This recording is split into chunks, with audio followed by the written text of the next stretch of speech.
Olá pessoal, estamos no ar com você com o Dinheiro de Hoje, o seu programa sobre investimentos aqui nessa parceria entre a Com Dinheiro e a BBC News, para trazer para vocês os principais nomes do mercado, quem faz e pensa o mercado financeiro brasileiro para um bate-papo leve, mas sempre com o intuito de tornar você um investidor melhor a cada dia, conversando com gestores, participantes de mercado, empreendedores, enfim, essas pessoas que estão construindo, colocando seus tijolinhos nesse mercado que nos é tão importante, que faz o nosso dia a dia. E hoje nós vamos falar com o André Bernardes, que é CEO da Zip. Vamos falar um pouquinho sobre crédito, mas eu queria deixar o próprio André apresentar a Zip para vocês. André, muito obrigado por aceitar estar aqui conosco, pela sua participação aqui no Você com Dinheiro de hoje.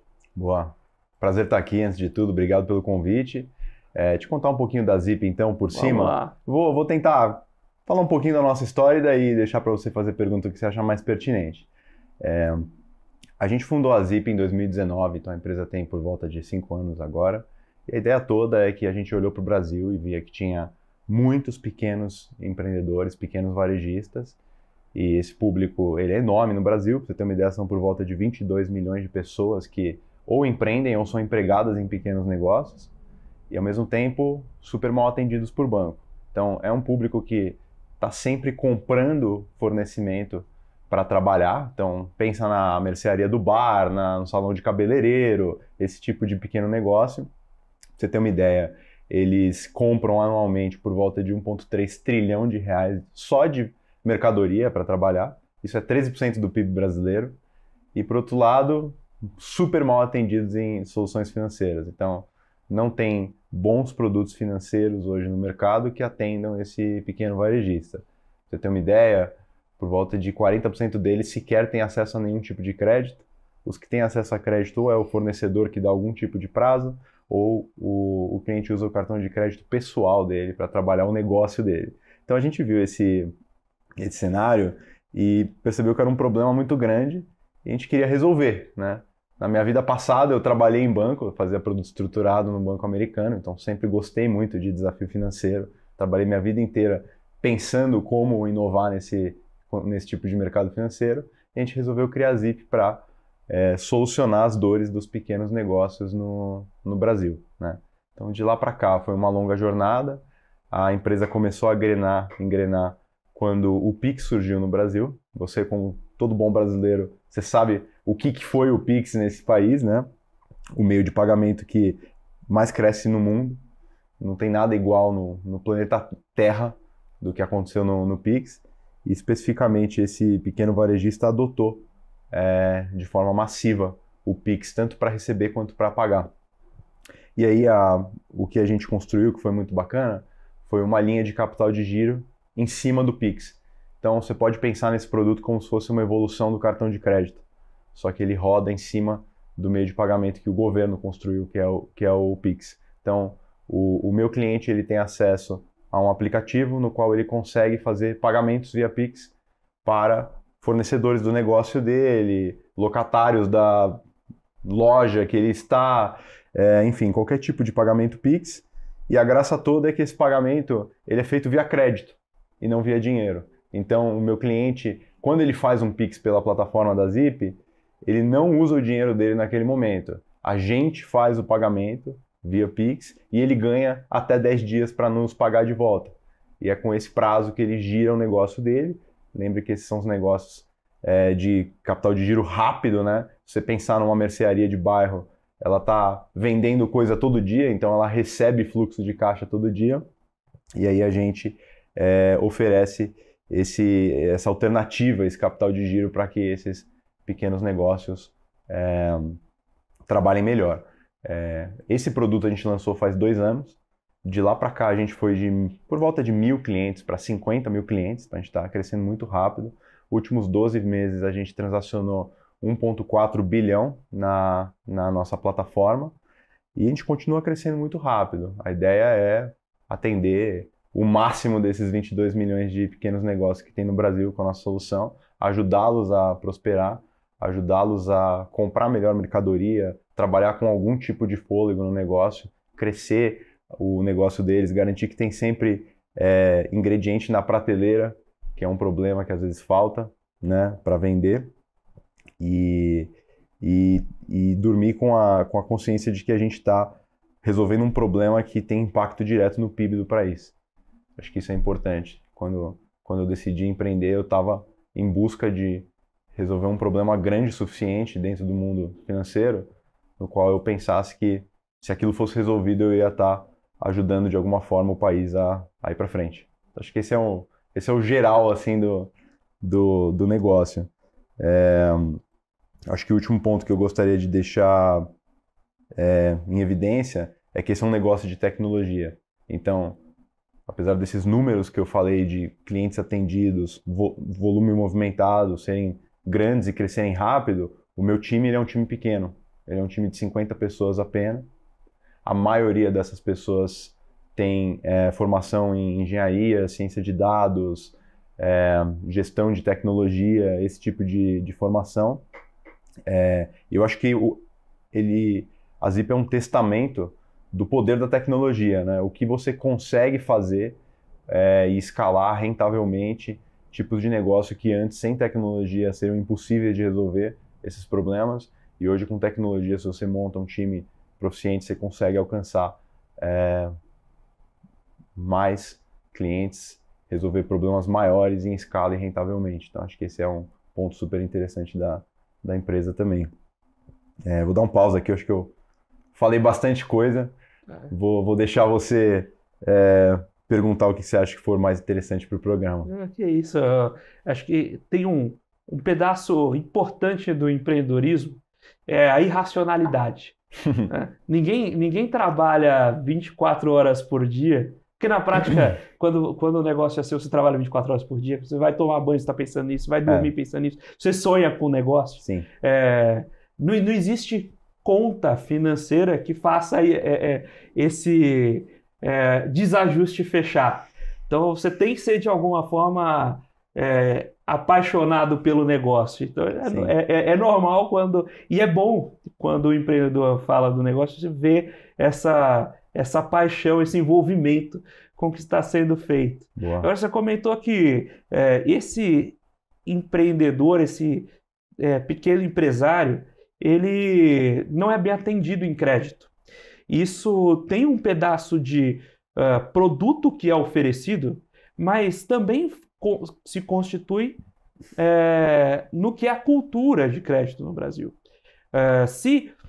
Até porque há pouco produto direcionado a esse empresário, ele está pouco acostumado a tomar crédito e gerenciar crédito.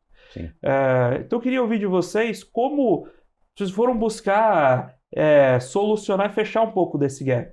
Uma das coisas você já deu sinal, que ele toma o crédito no próprio pagamento. Porque um grande problema é esse. Olha, em que momento eu vou pedir o crédito para o banco e em que formato? Né? Se você coloca o crédito na transação, você tira esse pedaço do atrito. Sim. Mas tem outros pontos aí também. Como pensar o custo desse crédito, como entender quando vale a pena tomar ou não, quando eu não estou usando esse crédito para maquiar uma operação que está deficitária. Como vocês vão criando essa cultura para que o empresário que está tomando esse crédito de vocês use-o para o bem e não para terminar de matar o negócio? Boa. Esse é um problema que a gente resolve via ciência de dados, puramente. Então, antes de responder sua pergunta, eu queria dividir um pouco a nossa forma de pensar sobre como desenvolver produto financeiro.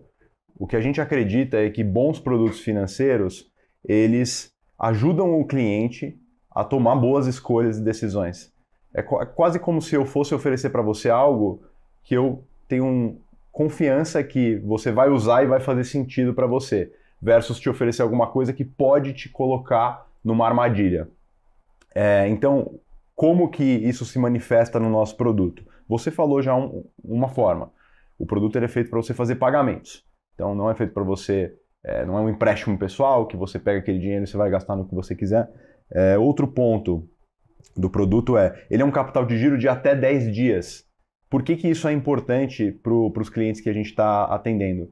Porque uma das coisas que a gente aprendeu quando a gente começou a trabalhar com pequenos varejistas é que é muito importante você casar fluxo de entrada e fluxo de saída desse negócio. Então, uma coisa que a gente ouvia muito e era costumaz, era a gente ouvir cliente falando assim, eu uso cartão de crédito para comprar alguma coisa em emergência, mas é um problema, porque quando chega no final do mês, vem aquela fatura, só que o dinheiro que eu vendi já foi embora. Então, isso era uma dor clara que a gente percebia, né? Faz sentido. Se você está lá trabalhando numa mercearia, você faz uma compra, vamos supor, de 5 mil reais para abastecer a sua loja, e aí você vende esses 5 mil reais em uma semana, só que você comprou isso no cartão, essa fatura chega daqui a 30 dias. Só que os 5 mil que você vendeu, você já pegou o dinheiro. E você já gastou, você já usou em outra coisa. Então existia um claro problema de descasamento de fluxo de caixa. E isso faz com que uma pessoa que não tem organização financeira se enrole, né? Porque no mundo ideal, o que você deveria fazer se você tem descasamento de fluxo de caixa? Você guarda aquele dinheiro, você se planeja, né? Eu tenho que juntar mais dinheiro porque no fim do mês eu tenho uma conta muito grande que eu não consigo pagar só com a receita daquela semana. E aí você paga. Na prática isso não acontece. Então, a forma que a gente resolve problema de organização financeira é criando um produto que é intuitivo e o cliente usa e se dá bem usando esse produto. Agora, de fato, como garantir que a gente está atendendo os clientes certos com esse produto? Como eu falei no início da minha resposta, esse é um problema de ciência de dados. Então, boa parte da inteligência e do esforço que a gente faz no nosso trabalho na Zip é entender que tipo de dados a gente consegue acessar e cruzar para saber, via os nossos algoritmos, o que é um bom pagador, o que é um mau pagador, o que de fato é um pequeno varejista, o que é um CLT que está tentando entrar na plataforma para pegar dinheiro rápido. Então, esse tipo de desafio a gente resolve consumindo dados do mercado, consumindo dados do negócio desse pequeno varejista, qual que é o CNPJ, que ramo que atua, se está vendendo ou não tem recebível na maquininha, há quanto tempo tem o CNPJ, qual que é o score de crédito do dono desse CNPJ, esse tipo de dado. E aí quando ele entra na plataforma, a gente começa a consumir os dados da forma que ele usa o produto. Então, para quem que eu faço Pix, com qual frequência eu faço Pix, quanto do meu limite eu uso, qual que é o meu comportamento de pagamento. Eu pago antecipado, eu pago quebrado, eu pago no vencimento, eu busco parcelar esse saldo. Então, todas essas informações de como ele usa a nossa plataforma de pagamentos, para quem que ele está fazendo um pagamento, vão ser ingeridas pelos nossos algoritmos para decidir quem é o cliente que recebe aumento de limite, quem é o cliente que recebe redução de limite, quem é o cliente que vai pagar um preço mais barato, o cliente vai pagar um preço mais caro, e por aí vai. Um dos grandes desafios de atender pequenos varejistas é a ausência de dados óbvios sobre esse cliente. Então esse é um dos problemas que o banco tem. O banco ele bate naquele CNPJ, é um CNPJ que, ao ver do banco, é meio vazio, não movimenta, é mais uma PF, ele tem muita dificuldade de ver aquele pequeno varejista como um negócio. Ele acaba precificando aquele pequeno varejista como uma pessoa. E esse é um dos desafios que esse mercado tem. Então a gente resolve isso via ciência de dados e a gente consegue escalar essa plataforma com tecnologia para atender esse cliente rentavelmente. Até um pouco pior do que a pessoa, né? Que é como se fosse uma pessoa com uma máscara na frente. Né? Então, diferentemente quando o banco está olhando a pessoa física e fala, cara, ele é ele, e eu não vou conseguir, ele não vai querer se expor, a empresa é um ente secundário. Então, ele pode querer primeiro queimar a empresa do que queimar a pessoa física. Então, para o banco, esse é um crédito muito difícil também. De fato, esse pequeno empreendedor no banco, muitas vezes, ele digamos, maltratado, mas existe um motivo, que é justamente essa dificuldade de tratar, cobrar e entender esse negócio. E é isso. Acho que tem um outro desafio, além do desafio de risco, que é o desafio de servir esse cliente rentavelmente. Porque os bancos eles não têm a infraestrutura correta para atender pequenos negócios em escala. O custo de servir esse negócio com a infraestrutura que um banco tradicional tem é muito caro e não paga a conta para o nível de receita que cada pequeno negócio traz. Isso é um problema clássico do Brasil. Então, dá o contraponto da operação da Zip, né? A gente não tem nenhum humano tomando decisão em nada. São todos algoritmos e modelos, que decide quem é aprovado, qual é o limite, que cliente que entra, quem recebe aumento, como que você cobra o cliente, como que faz a cobrança do cliente em atraso. Toda a nossa operação é feita via tecnologia e não há como ser de outra forma.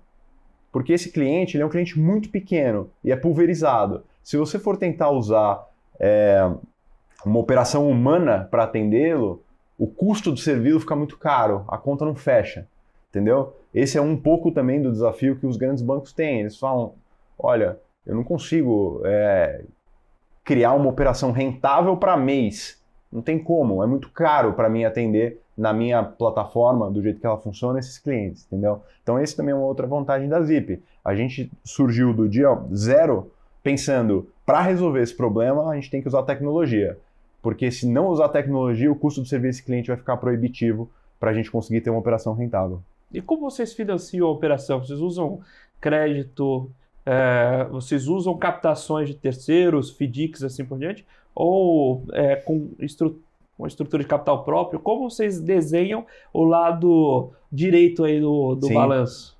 Não, essa é uma bela jornada também, porque criar um negócio de crédito do zero requer você passar pelas validações iniciais até alguém topar entrar com você, né? Hoje em dia, a gente financia a operação via um FDIC. Então a gente tem investidor na cota sênior, na cota mesa, e a gente fica com a cota júnior. Mas isso é hoje em dia, né? Quando a gente começou o negócio, a gente usava dinheiro do nosso próprio bolso para mostrar a performance. Aí depois a gente levantou uma pequena debenture. Aí a debenture deu certo. A gente levantou uma segunda debenture, também deu certo. Aí finalmente a gente conseguiu chegar num veículo mais parrudo, que é o FDIC, que a gente usa hoje. Não, mas a debenture já tem um volume de emissão. Foi uma debenture de esforços restritos. Sim. Mas ela já não é fácil emitir uma debenture. Não é fácil, mas um FDIC é mais difícil ainda. Então, você vai caminhando nessa jornada do empreendedorismo, são as validações, os tijolinhos que você tem que construir para conseguir acessar o mercado de capitais. E como foi, na outra ponta, acessar esse cliente? Porque ele é pulverizado. Sim. E se tivesse alguém que está vendendo de maneira massiva para esse produtor, provavelmente um pedaço desse problema estaria resolvido. Então, provavelmente você teve que ir lá montar essa caixinha. Sim. De pé. Como você busca esse possível cliente? Boa. De novo, 100% digital. Então, para o meu negócio, não comportaria ter uma força de vendas. A conta não pagaria. Então, 100% da minha aquisição de clientes é feita digitalmente. Que canais que eu uso? Primeiro, boa parte da aquisição ela é orgânica e convite de cliente. Então, por volta de 40% da minha aquisição vem de clientes trazendo mais clientes. E faz sentido porque essa rede de pequenos varejistas ela é interconectada. É muito comum eles se apoiarem, recomendarem soluções uns para os outros. Existe uma rede de apoio muito forte nessa categoria, porque eles precisam dessa rede de apoio porque não tem nenhuma outra. E o restante da minha aquisição é via parcerias. Parcerias com empresas que de alguma forma conversam ou atendem esses pequenos negócios. Por exemplo, a empresa que abre o CNPJ para um pequeno negócio. Eu tenho parceria com esse tipo de empresa para ela distribuir a minha solução. Então, empresa que oferece seguro, saúde para pequenos empreendedores. Eu tenho uma parceria com esse tipo de empresa. Então, eu faço esse tipo de parceria para conseguir trazer novos clientes, mas também boa parte da aquisição é o boca a boca e a indicação dos meus clientes atuais. E nessa jornada, como é que o cliente começa a contratar vocês? Então ele vai lá, eu tenho já a operação, eu eventualmente baixo o aplicativo para fazer a contratação do crédito, faço um cadastro antes. Como é que é a experiência de contratação desse crédito para o cliente? A experiência se assemelha muito a uma experiência que você ou eu teria ao pedir acesso a um banco digital. como esses que tem por aí. Então, você baixa um aplicativo da Zip, você passa pela jornada de onboarding, no qual você vai fornecer alguns dados, você vai conectar sua conta principal, se você quiser, via Open Finance, você vai tirar uma selfie, etc, como imagino que você já tenha passado. Se você for aprovado, você ganha acesso a um limite de crédito e ganha acesso à plataforma. Esse limite de crédito, geralmente, ele é pequeno, por volta de R$500, e com esse limite você pode fazer Pix dentro da Zip. E aí, conforme você usa o produto, esse limite de crédito vai subindo muito rápido. Então, a lógica do produto em si, do funcionamento, se assemelha muito ao de um cartão de crédito. É um limite que você tem, ele é constantemente seu. Conforme você usa, você vai tomando desse limite. Conforme você paga, ele é liberado para você usar novamente. Então, lógica muito parecida com a de um cartão de crédito. Só que a graça toda é que isso é feito no Pix, e isso é de um prazo muito mais curto do que um cartão de crédito. Então, o cliente ele se atende sozinho via o nosso aplicativo que fica dentro do celular dele. Então, é tudo digital. Ficou claro? Ficou. Agora, dentro dessa contratação, né, no momento da contratação que aparece o custo do crédito, e aí outro ponto é o que é o modelo de negócios de vocês, né? De onde vem a receita? Sim. Uma taxa em relação ao crédito? Tem um FII fixo de contratação? Como se desenha esse modelo de negócio Sim. da Zip? Legal. Eu tenho duas fontes de receita no meu modelo de negócio. A primeira é uma taxa de serviço que o cliente paga para toda a transação que ele fizer. Hoje essa taxa é por volta de 5%. Esse é o médio. Na verdade, tem clientes que pagam mais barato, tem clientes que pagam mais caro, mas no médio dá 5%. Então, se você usou, vamos supor, R$100, tem que pagar R$105 de volta. Então essa é minha primeira fonte de receita. A minha segunda fonte de receita é se o cliente não quiser ou não puder pagar o que ele pegou emprestado na data de vencimento, ele pode parcelar aquele valor e ele paga uma taxa de financiamento para parcelar aquele valor. Nessa taxa eu cobro um médio de 13% ao mês. Então essas são as minhas duas fontes de receita. E aí você tem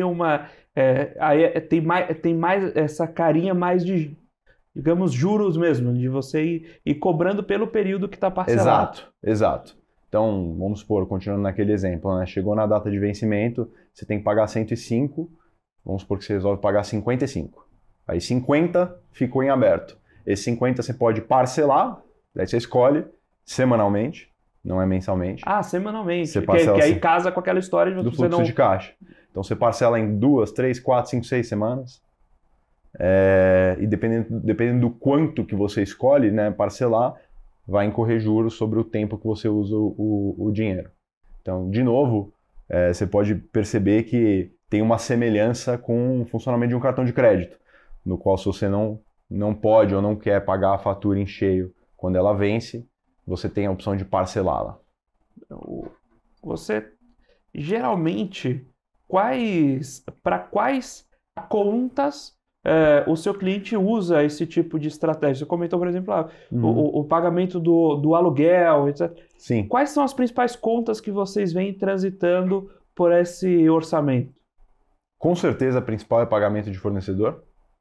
Então, porque é o fluxo desse negócio, 80% do fluxo vem de compras de mercadoria, seja para revender ou seja para produzir algum tipo de serviço que vai ser vendido na ponta. É o que eu te falei, né? 1,3 trilhão de reais ano dessa categoria indo para a compra de mercadoria. Então esse é o número 1.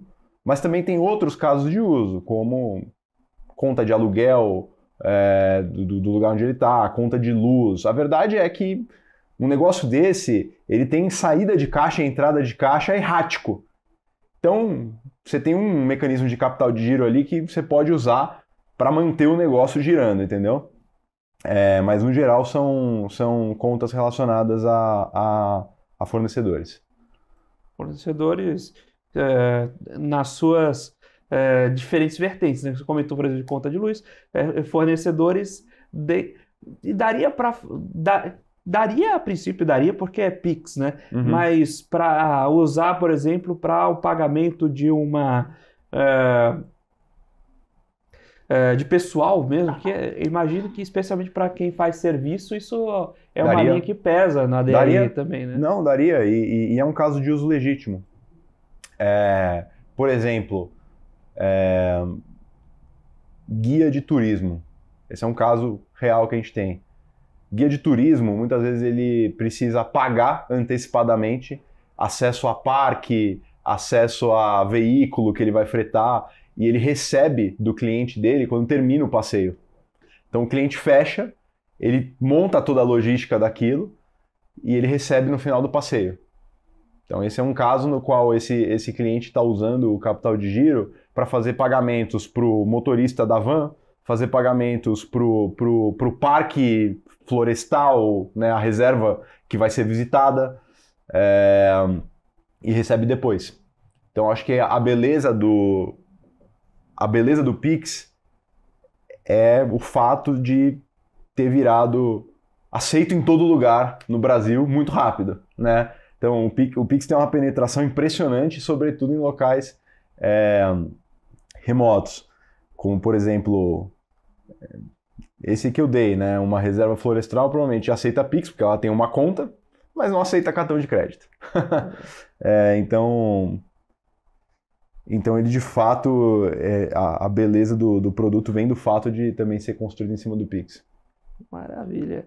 Estamos batendo esse papo com o André Bernardes, CEO da Zip, falando um pouco sobre o mercado de crédito, como compreender essa dinâmica específica para o pequeno varejista, como essa gestão especial de capital de giro pode afetar o negócio e pode ser aproveitada para justamente fazer melhores negócios. Ao mesmo tempo que a gente aproveita aqui para entender esse oceano e as dificuldades que podem existir nesse modelo de concessão de crédito, gestão de crédito por parte do próprio varejista e o uso desse crédito da melhor maneira possível para que atenda às necessidades do negócio sem que vire uma nova dor de cabeça. Agora nós vamos para um breve intervalo, daqui a pouquinho a gente está de volta com o segundo bloco do Você com Dinheiro de hoje.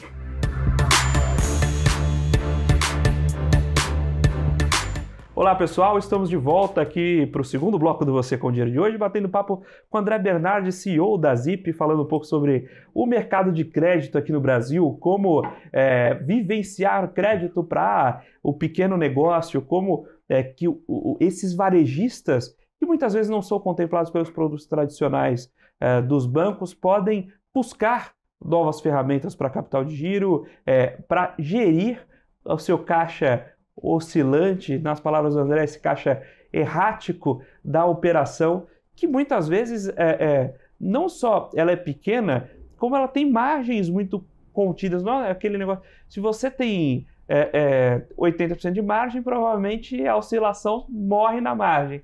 Mas quando você tem, especialmente um negócio de varejo, você tem uma pequena mercearia, você não vai colocar 200% de margem de markup no produto, vai ser 70% de sua margem. Não. Então, a diferença não é trivial segurar esse tempo entre comprar o produto e vender para o cliente do seu bolso, né?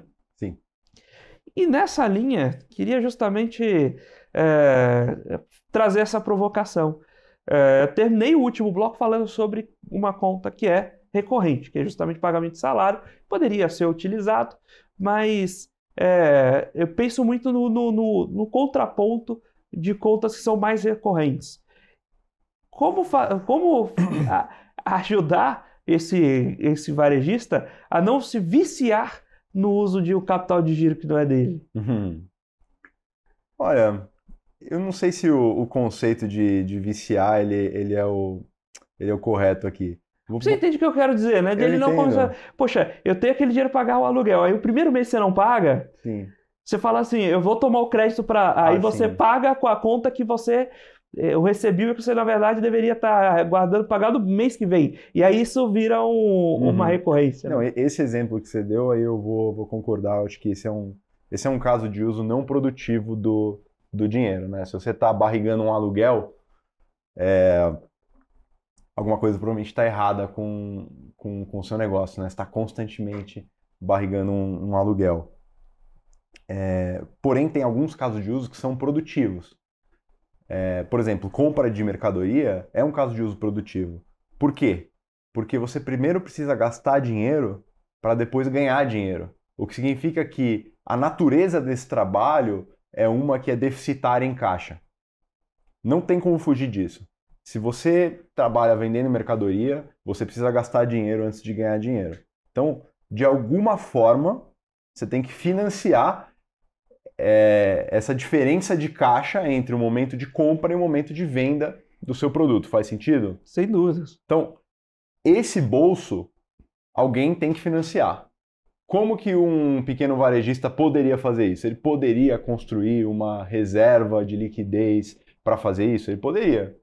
Mas quanto que ele tem que juntar para fazer isso? E seria produtivo para o negócio dele?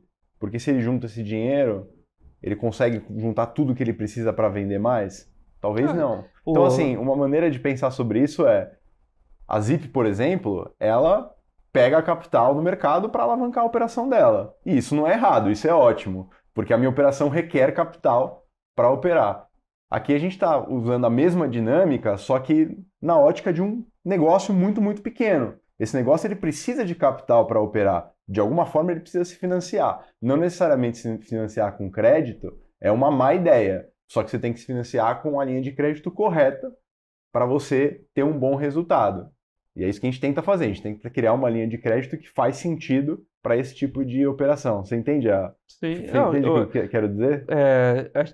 Até aproveitando para tangibilizar um pouco, se você pega uma mercearia de bairro ou um restaurante de bairro. Sim, temos muitos clientes restaurantes também. Você tem uma operação, às vezes uma operação de um restaurante desse fatura, digamos, 100 mil reais, 300 mil reais por mês, o que leva a uma demanda de 50, 100, 150 mil reais em estoque ao longo de um mês.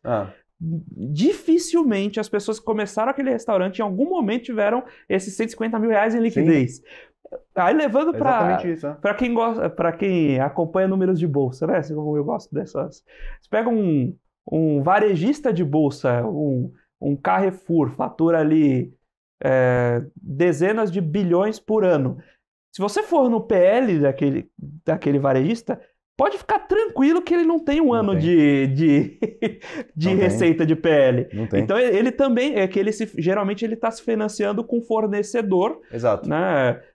Americano está aí para mostrar isso também, né? Mas às vezes ele se financia muito com fornecedor. E o pequeno varejista às vezes não dá para fazer isso. Não consegue. Esse é o problema que a gente resolve. Você matou. Que ele, então, ele compra no atacado para vender no varejo. Ele compra à vista para vender a prazo. É isso. São negócios que precisam de alavancagem, como todo varejo precisa. Você matou. O atacadista precisa de alavancagem. A cadeia opera alavancada. Da indústria até a ponta é alavancado. Precisa ser, né?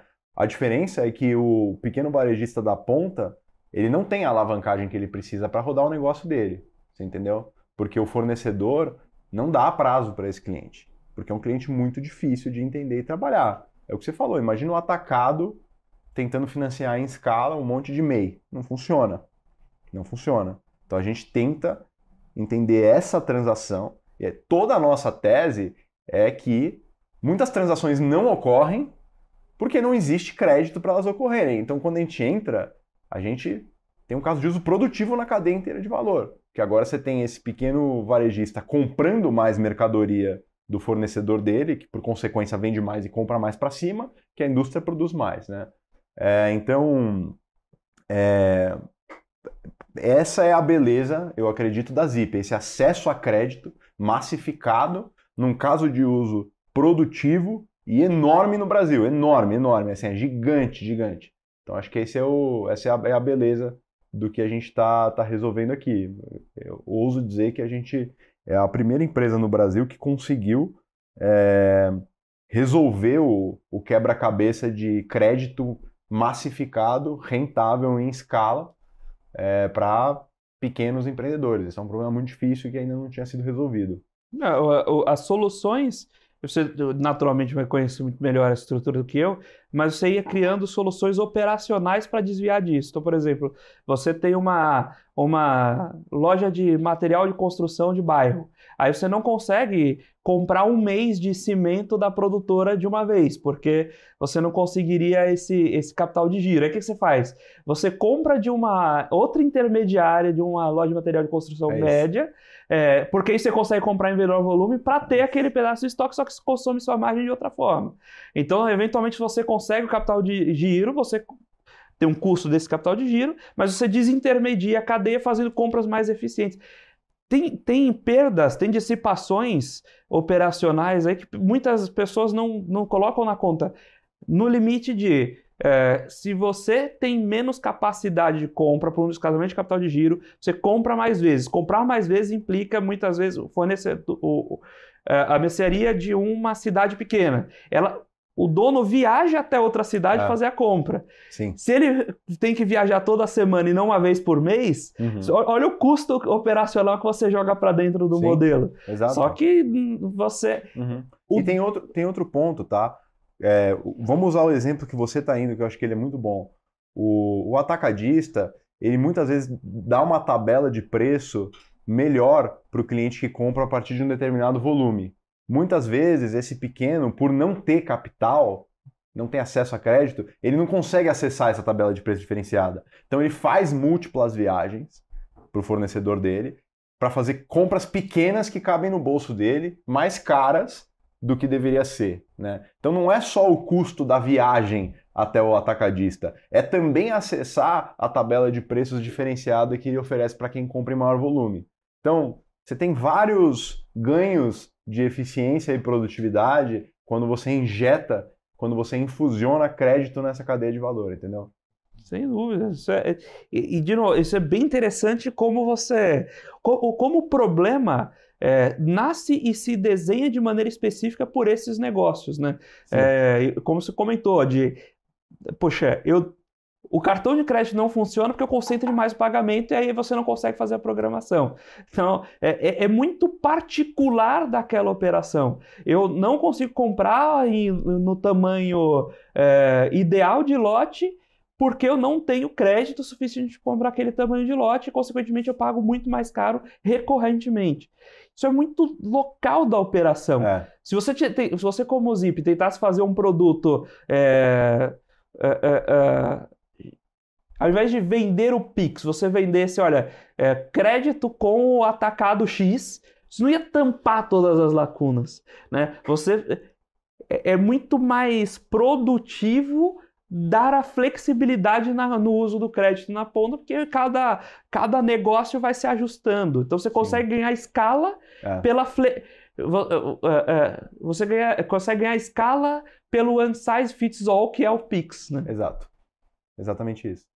E essa história que eu contei aqui, né, usando o exemplo da mercearia com o atacadista, ela é a história que dá para usar de vários outros segmentos. É a mesma história. Na prática, esse problema ele se repete em indústrias diferentes.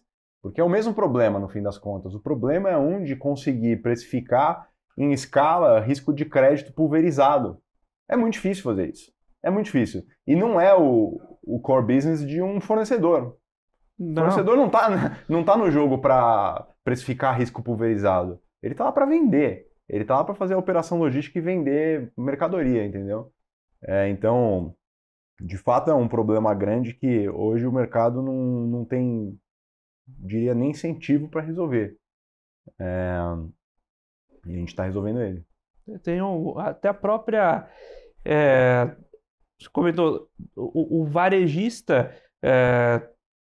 medir esse crédito é muito complicado e a própria estruturação, de novo, os casos de uso diversos, você até poderia resolver um pedaço do problema em um determinado varejista, mas o resto da engrenagem continuaria sofrendo.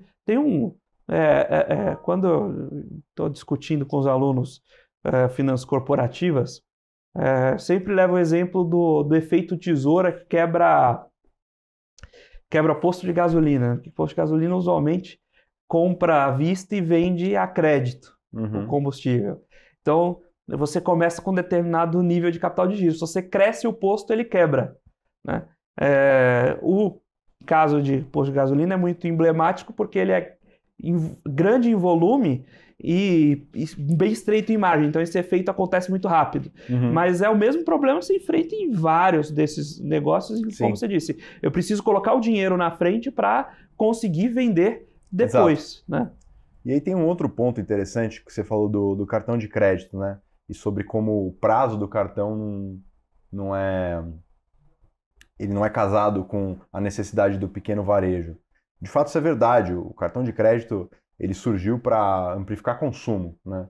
Se você for ver a história de como surgiu o cartão de crédito, a verdade é que o caso de uso que estava querendo ser resolvido é as pessoas físicas estão indo lá em restaurantes, bares, supermercados e não conseguem comprar tudo que elas precisam porque elas não têm crédito. E aí veio a ideia de começar a financiar esse caso de uso específico para pessoas. E aí é um meio de pagamento que foi evoluindo com o caso de uso de indivíduos na cabeça. Então não é à toa que ele, por exemplo, vence mensalmente, porque o seu salário cai mensalmente. Então ele casa com o padrão de consumo de uma pessoa que é mensal, né? Então tem essa conveniência de unificar fluxo de caixa. A maioria das pessoas coloca a fatura do cartão para vencer um dia depois que cai o salário. É assim que funciona.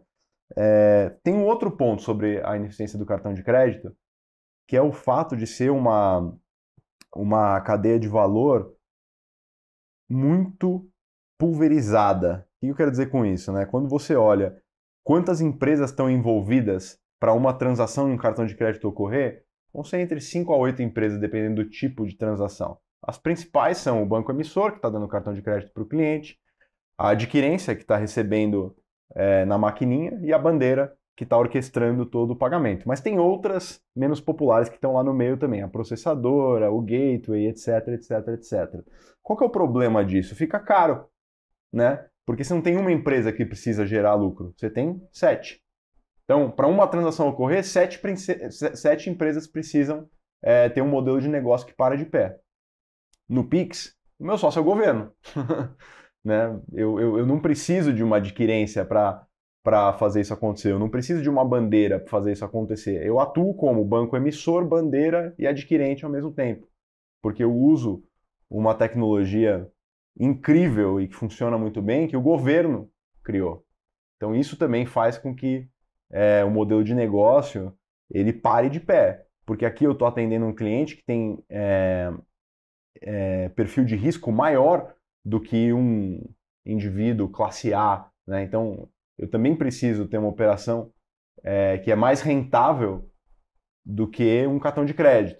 Então, você tem vários motivos né? Não é só um motivo a razão no qual essa solução funciona hoje e não funcionaria 5 anos atrás, né? É quase como se a gente estivesse falando aqui de uma tempestade perfeita que está acontecendo no Brasil hoje para essa solução emergir. Deixa eu te perguntar então, você comentou que essa solução funciona hoje, talvez funcionaria antes de 5 anos atrás, né, sem Pix. Você teve uma carreira em mercado financeiro antes, né? Sim. Conta um pouco da sua história, de como você chegou na Zip. Boa. Muito cedo eu descobri que eu era apaixonado por finanças. Cedinho, assim, na faculdade, eu fiz administração, comecei a fazer algumas aulas, não me interessava por muita coisa, veio a primeira aula de contabilidade, eu pirei. Todo mundo queria fugir, falar, isso aqui é um saco. Eu falei, cara, eu gosto muito disso aqui. Daí eu, já na faculdade, comecei a fazer trilha de especialização em finanças. Fui trabalhar num banco americano chamado Bank of America Merrill Lynch. E por lá eu fiquei por 6 anos. Fui de estagiário até gerente, 6 anos. Trabalhei no escritório de São Paulo e no escritório de Nova York também. Eu rodei algumas áreas diferentes lá dentro, mas a área que eu fiquei mais tempo era a estruturação de produto financeiro e derivativos. Então, o que eu fazia no banco era resolver problema cabeludo das grandes corporações. O banco era um banco de investimento. Então, os nossos clientes eram grandes empresas. A gente não atendia pessoa física, nem pequenos negócios. A gente atendia grandes corporações. E aí, o meu trabalho era sentar com tesoureiras, CFOs desses negócios e eles contavam algum problema cabeludo que eles tinham para resolver e nenhum banco tinha um produto de prateleira que resolvia aquele problema. Daí cabia a mim, que era o estruturador, entender como montar um produto sob medida para solucionar aquele problema. Os problemas normalmente eles caíam na categoria de gestão de risco ou gestão de funding. Os piores deles tinham risco e funding combinados. E aí montava aquilo e resolvia. Era um desafio intelectual muito estimulante para mim. Eu amo esse tipo de problema.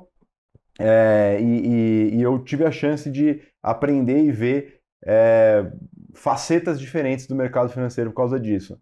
Teve um belo momento que eu queria fazer uma coisa diferente da minha vida. Né? Tava 6 anos no banco, queria mudar um pouco a história.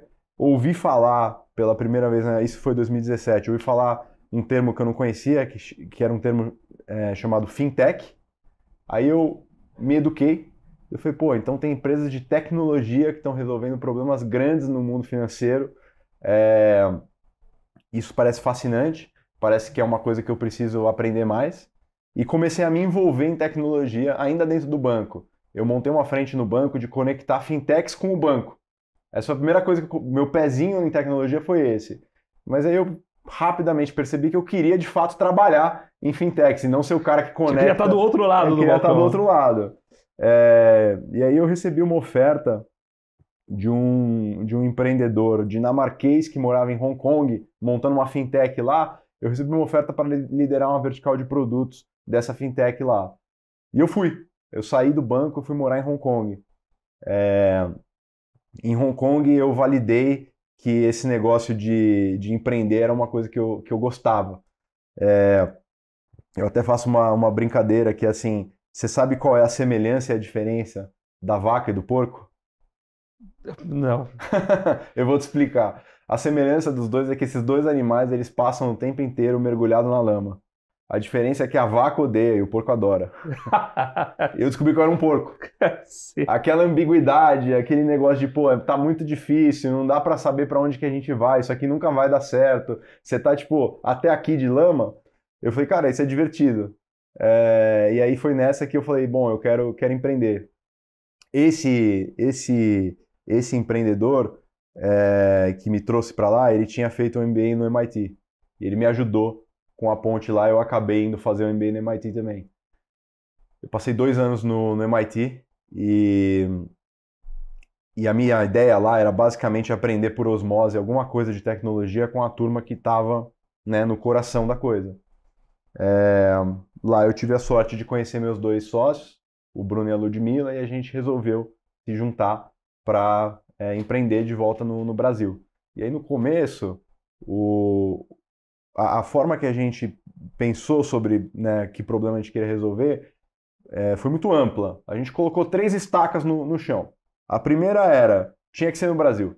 A gente queria morar aqui, a gente queria resolver um problema daqui. A gente se sentia muito grato pela oportunidade única e os privilégios que a gente teve na vida e a gente queria pagar de volta de alguma forma no Brasil. Esse foi o primeiro ponto. O segundo ponto é que tinha que ser na interseção de tecnologia com finanças. Tanto eu, quanto o Bruno, quanto a Ludmilla, de formas diferentes, trabalhamos a carreira toda com finanças. Então, o Bruno, por exemplo, que é nosso CFO, ele era investidor no fundo do Arminio, no Gávea. A Ludmilla, que é a nossa CTO, ela é formada no ITA em ciência da computação e trabalhou em ciência da computação em fintechs nos Estados Unidos a carreira inteira. E eu já te contei a minha história. Então, nós 3, muito interessados por finanças. Então, a gente queria trabalhar com finanças no Brasil. E o último ponto que a gente colocou foi: a gente tem que botar a cabeça no travesseiro à noite e acreditar que a gente está fazendo alguma coisa que vale a pena fazer. Então, alguma coisa sobre atender quem precisa, resolver um problema grande, ter um impacto positivo no bottom line do Brasil. Então, essas foram as 3 coisas que a gente colocou como condição. A gente foi explorando problemas diferentes, até que um belo dia eu estava falando com um empreendedor que estava montando uma plataforma de conectar pintores com pessoas. Então, se você quer pintar sua casa, você abre esse app e chamava um pintor. E falando com esse empreendedor, ele falou, cara, vocês estão querendo resolver um problema financeiro difícil, vocês deveriam trabalhar com pequenos negócios, porque é muito complicado. E aí eu falei, mesmo, que legal, posso falar com os seus pintores? Ele falou, pode. E aí a gente entrevistou alguns pintores e a gente ficou encantado, porque de fato era um universo financeiro complexo, abundante, e que se a gente conseguisse resolver o problema da categoria, a gente sabia que ia estar resolvendo um problema grande no Brasil. Então foi assim que a Zip nasceu. A gente falou, beleza, então a gente vai arrumar algum jeito de construir produto financeiro para pequenos negócios no Brasil. Não sabia onde a gente estava se metendo naquela época. Assim, né, tem algo sobre o empreendedorismo que é a ingenuidade de quem não conhece muito. Né? Então a gente conhecia muito pouco desse setor, apesar de eu, né, conhecer sobre outras coisas de finanças, isso era uma coisa que eu não entendia nada. E que bom que eu não entendia nada, porque se eu entendesse eu não teria entrado. E foi assim que a gente começou. Esses foram os primeiros dias da Zip. Maravilha, André. Poxa, muito obrigado por compartilhar aqui seu relato também, trazer um pouco dessa história. Acho que é bacana até para incentivar outros empreendedores. Sim. Ouvindo essa história e pensando, poxa, tô nessa mesma fase de problema e tem luz no fim do túnel. Queria deixar você também à vontade para deixar seus contatos. A gente está caminhando para o final. Por incrível que pareça, passou 1 hora, a coisa anda rápido, né? Boa, show de bola. Fica à vontade, pode falar com o público. Quem quiser conhecer um pouco mais da Zip, onde pode encontrar vocês, buscar o app, ou se quiser caçar depois os FDICs para investir também, o espaço é seu. Legal, boa. É um prazer estar aqui com vocês. Obrigado quem acompanhou a nossa transmissão. Eu sou o André Bernardes, CEO da Zip. Se você quiser falar com a gente, você pode falar diretamente no meu e-mail, andre@zip.com.br. Também pode me encontrar no LinkedIn como André Bernardes ou no nosso próprio site, zip.com.br, ZIPPI. Prazer estar aqui com vocês. Maravilha, André. Muito obrigado mais uma vez pela sua participação. Obrigado você. Prazer, muito obrigado pela Zip por ceder aqui a participação do André. E muito obrigado a você, telespectador aqui da BMC News, investidor e profissional de mercado, pela sua companhia, pela sua audiência. O Você com Dinheiro vai ao ar de segunda a sexta, sempre aqui no mesmo horário, para trazer para vocês essas mentes que fazem e pensam o mercado financeiro brasileiro. Seja um bate-papo com gestores, participantes de mercado, empreendedores, enfim.